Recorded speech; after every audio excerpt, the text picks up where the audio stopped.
BJP की प्रदेश सरकार ने 5 सालों में कोई नया काम नहीं किया है। अब चुनाव नजदीक आते ही बीजेपी घबरा गई है, इसलिए प्रधानमंत्री मोदी को प्रदेश में बार बार बुलाया जा रहा है। ये बात शिमला में कांग्रेस प्रदेश अध्यक्ष प्रतिभा सिंह ने कही।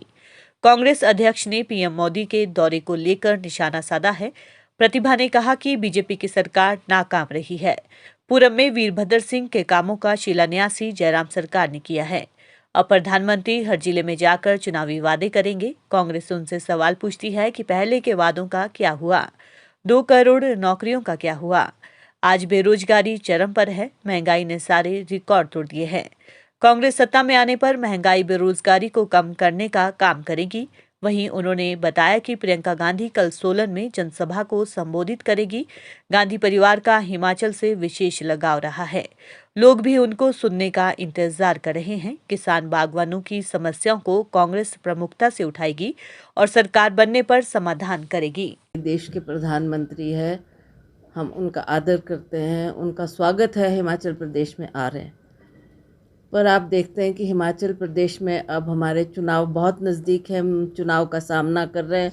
मुझे लगता है कहीं ना कहीं कि बीजेपी बहुत घबराई हुई है। उन्हें लगता है कि इस बार हम इस कार्य में सफल नहीं हो पाएंगे, इसलिए बार बार प्रधानमंत्री जी का दौरा यहाँ रखा जा रहा है। मोदी जी मेरे को लगता है हर ज़िले में आ चुके हैं। मंडी में उनका दौरा रहा, उसके बाद धर्मशाला गए, उसके बाद शिमला आए, उसके बाद अन्य ज़िलों में भी जा रहे हैं। तो इतना विस्तृत जो दौरा है प्रधानमंत्री का जो रखा जा रहा है, उससे आप खुद अनुमान लगा सकते हैं कि बीजेपी की क्या स्थिति है और वो कितने घबराए हुए अंदर से कि इस बार कांग्रेस अवश्य सरकार बनाने जा रही है। प्रधानमंत्री पिछली बार आए, मैंने बड़े गौर से उनका भाषण सुना और मुझे लगा कि इतना बड़ा शख्सियत हिमाचल प्रदेश में आ रही है। उन्होंने जो हमारे देश के ऊपर आर्थिक बोझ है,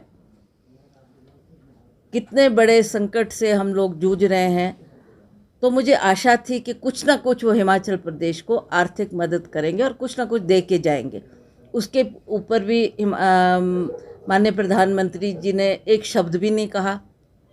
उसके अलावा मुझे बहुत अच्छी तरह से याद है कि प्रधानमंत्री जी ने जब वो प्रधानमंत्री नहीं बने थे, उस वक़्त यहाँ पर उनका दौरा रखा गया था और उन्होंने ये कहा था कि मुझे मौका दो और मैं हिमाचल प्रदेश की परिस्थिति को बहुत अच्छी तरह से जानता हूँ और मैं महंगाई को भी कम करूँगा। 450 रुपये का एक गैस का सिलेंडर, जिससे उन्होंने कहा मुझे मौका मिलेगा मैं अवश्य इसके दाम कम करूँगा। अन्य पदार्थों की भी लोगों को आशा थी कि इस बार प्रधानमंत्री अवश्य महंगाई के ऊपर बात करेंगे, क्योंकि आप जानते हैं सभी लोग त्रस्त हैं, सभी लोग दुखी हैं और सभी इस महंगाई की मार को झेल रहे हैं। तो प्रधानमंत्री जी ने 2 शब्द भी महंगाई के ऊपर नहीं कहे, जो कि उनका अपना किया हुआ एक वचन और वायदा था। दूसरी बात, आप जानते हैं कि हिमाचल प्रदेश में बहुत बेरोज़गारी फैल रही है। दिन प्रतिदिन हमारे युवा दर बदर भटक रहे हैं और वो चाहते हैं कि हमारे को रोज़गार मिले। और मुझे ये भी बहुत अच्छी तरह से याद है कि प्रधानमंत्री जी ने स्वयं इस बात को कहा था कि मैं पूरे भारतवर्ष में 2 करोड़ बच्चों को 1 वर्ष में रोज़गार दूंगा। यहाँ तक गांधी परिवार की बात है, चाहे वो पंडित नेहरू की आप बात लें, पंडित नेहरू जब देश के प्रधानमंत्री रहे तो उनका भी एक विशेष लगाव हिमाचल प्रदेश से था। उसके बाद इंदिरा गांधी जी जब प्रधानमंत्री रही, जो उनके द्वारा आर्थिक पैकेज हिमाचल प्रदेश को दिया जाता था, जिसकी वजह से उस समय में बहुत विकास के कार्य हमारी कांग्रेस की सरकार करवा पाई।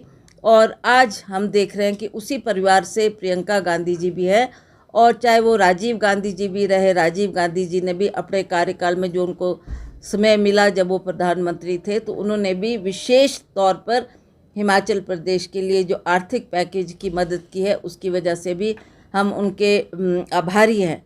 और आज प्रियंका गांधी उसी परिवार से संबंधित है, वो आज आ रही है और हम समझते हैं कि बहुत लोग उनको सुनना और देखना चाहते हैं। तो एक बहुत बड़ी रैली कल हमने सोलन में आयोजित की है जिसको वो संबोधित करेगी। और जैसा आप देख रहे हैं कि हमारे किसान है, बागवान है, बहुत सी समस्या है जो 4 साल में इस सरकार ने नहीं की। तो हमें लगता है कि अवश्य इसके ऊपर सोच किया जाएगा और हमारे किसानों और बागवानों के लिए कुछ ना कुछ सोच करके हम उनको आश्वासन देंगे, ताकि आने वाले समय में हम कांग्रेस की सरकार बना के उन कामों को पूरा करेंगे।